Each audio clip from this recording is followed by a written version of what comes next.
2000 গুণে গুণে আমরা টাকাগুলো জমা দিচ্ছি।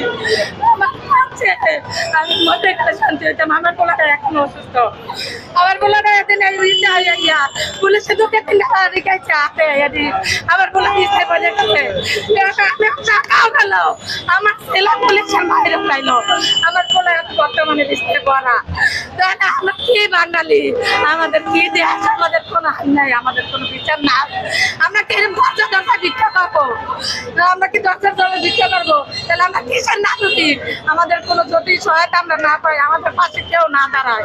টাকাও গেছে, সন্তানের ক্যারিয়ারও গেছে, তারপরে আবার সন্তানের মায়েরও খাইতেছে। তাই এদিকে আমাকে জীবন তাহলে আমরা মারিয়া বেলা নেই উচিত, আমরা নিয়ে আর মারিয়া বেলা আমরা শান্তি, আমরা কোনো আফসোস নাই।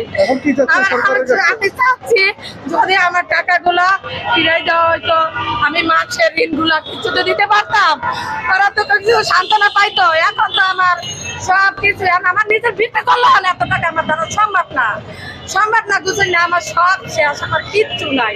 আমি রাস্তার পক্ষে এখন যদি সরকারে আমাদের টাকাগুলো রিটার্ন করে দিতে পারতো সব ভাই বোনদের, তাহলে আমরা একটু ডাল ভাত খাইয়া বাঁচতে পারতাম। আর যদি আমাদের এইরকম কিছুই না দেওয়া ক্ষতিপূরণ, আমরা বিষ খাইয়া আত্মহত্যা করবো, এছাড়া আমাদের কোনো উপায় নাই। আমরা যদি আর বিচার না পাই, আমরা বিষকেই আত্মহত্যা করবো, পরে সবাই প্রমাণ দেখাই দেবো যে না আমাদের জীবন দিয়ে আমরা এই মীমাংসা করে গেলাম, আপনারা পারেন নাই, আমরা জীবন দিয়ে আর শেষ করে গেলাম। জীবন না থাকলে তার কিছুই দরকার নাই। এখন আপনাদের সবার কাছে অনুরোধ, আমাকে ন্যায্য টাকাটা দেওয়ার ফিরাইয়া দেয়, আমরা হলে বাঁচতে পারবো, তাহলে ডাল ভাত খাইয়ে নাহলে উপায় নাই।